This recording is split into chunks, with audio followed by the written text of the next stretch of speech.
It's Gail Bird here with something a little different. Today I'm showing you how I create bead mixes for sale.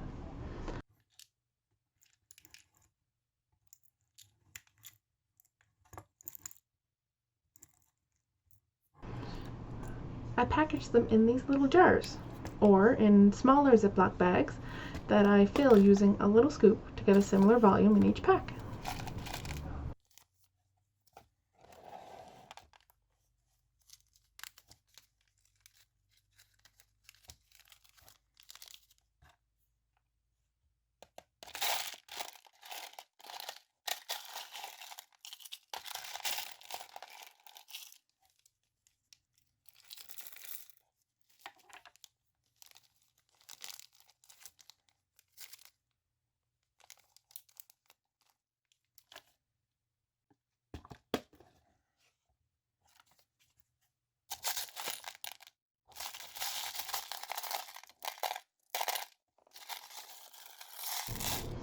Putting together a mix of colors is a trial and error process for me, and it's all about color, which is kind of why it's a bummer that I left my auto color settings on the camera, and the color balance keeps changing from warm to cool and back again, so we're not getting a true representation of these colors in this video, but here we are anyway.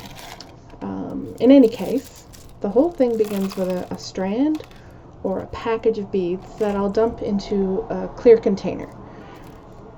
Next, I'll start digging through my boxes and my containers and the little baggies of beads that I have for colors that will complement or accent the original. I tend to like big opposites, particularly in a tetradic configuration on the color wheel. This is actually something that I cover a lot in my book, which I suppose I should link in the description. And I won't get into it too much here. I've written about it before.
I spend a lot of time stirring and inspecting these mixes as I go through creating them. The smaller beads will fall to the bottom, so I have to really dig in and mix it around to get a feel for how the colors and the shapes are working together. I can sometimes tell right away that I've got the right color, but sometimes I have to hold it up to the mix to check it. Sometimes I decide it's the right color, so I put it in, but later I change my mind and I end up picking out the beads, like I do in this mix with the green beads. It worked until it didn't, and then it had to go. I do love how these mixes grow kind of organically. The AB finish, the Aurora Borealis finish on the smaller gold beads is what inspired me to add the green and the pink to this mix. But then I started adding red, and then the green didn't really work anymore. I lived with it for a little bit, but eventually I took it out. But the pink stayed, and it helped to inspire the rest of the mix. So it kind of ebbed and flowed a little bit. On the other hand, putting in the sky blue was just entirely wrong, and I knew it as soon as those beads went in, I yanked them right back out. A better solution was that purplish blue, since that was picking up on the kind of brownish purple teardrops that I started with. And once I found a good match in the coin beads next, then there was just no stopping this mix. It was pretty close to done. I suppose I could do this more efficiently by using the color wheel on purpose rather than by instinct, but that's way less fun.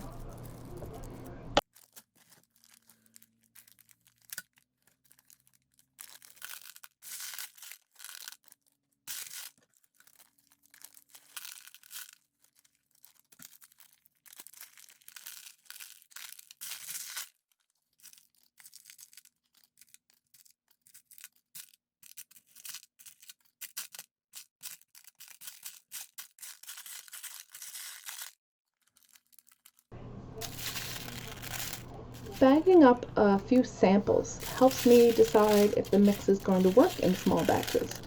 I can see if it's balanced properly in size, color, and texture, and if it's going to be useful for somebody who's going to purchase it.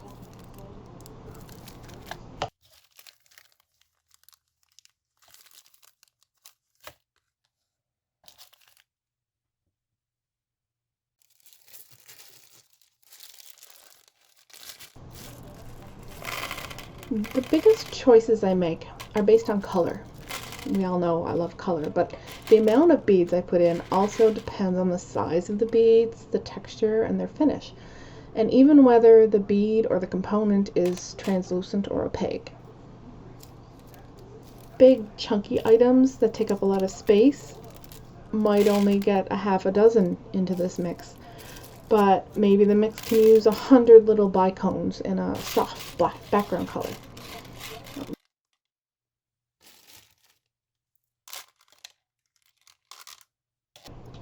The bead finish also plays a big part.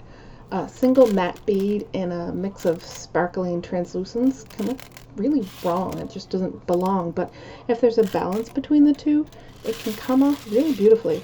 So in this second mix, I started with a strong faceted crystal and immediately added these matte shell teardrops. I didn't have a plan when I started, but that immediate combination of these two different finishes drive this mix in a very clear direction of balanced textures. And then I start adding more matte and more facets in various sizes and colors as I go on.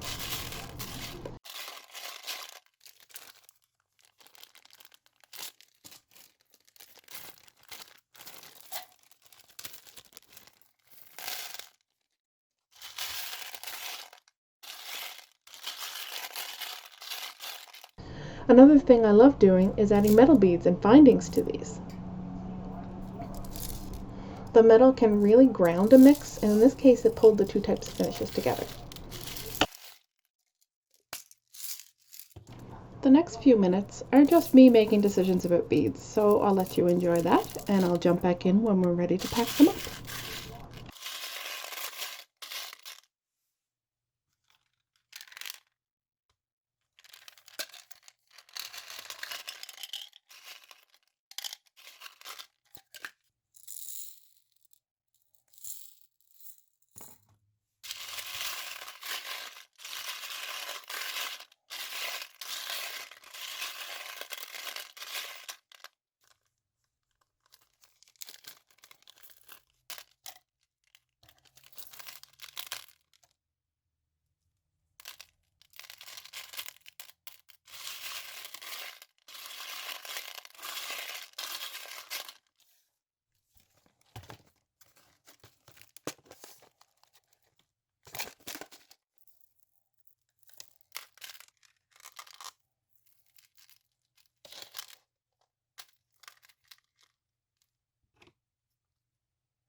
In some cases, I'll use an entire strand of beads, but if I don't, I'll tie the filament back up onto itself in such a way that the next time I won't have to cut it.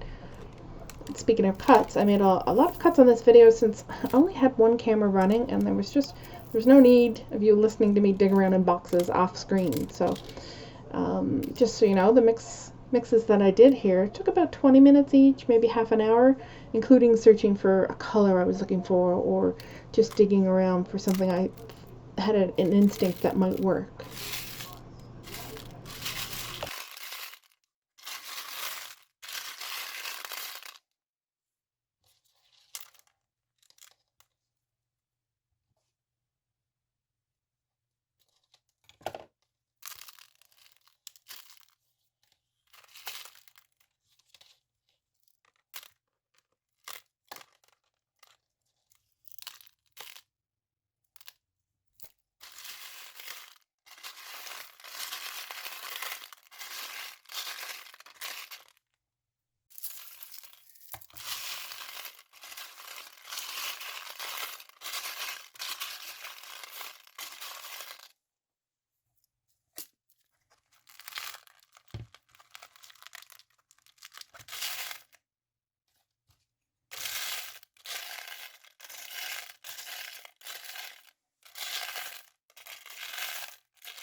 With the mixes done, I wanted to get them packaged nicely, and I wanted some way to include a tutorial for those who bought these beads while I was at it.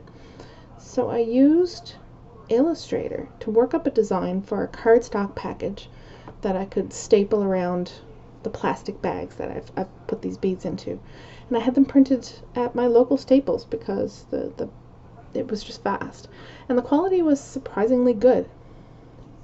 While it took a bit of time to score and cut these out, I'm really pleased with how they came out.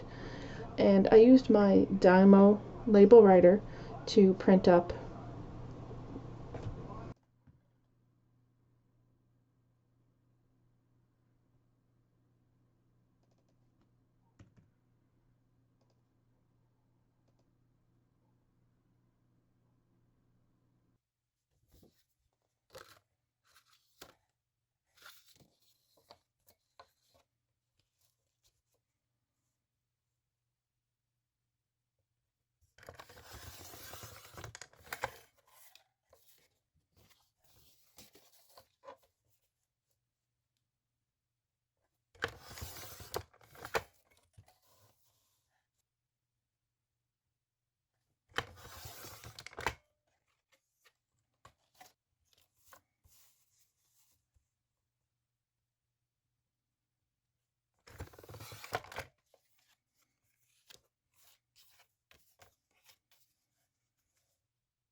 I also used my Dymo label writer to print up stickers with a code for one of my paid tutorials, so anyone who buys these gets instructions for free.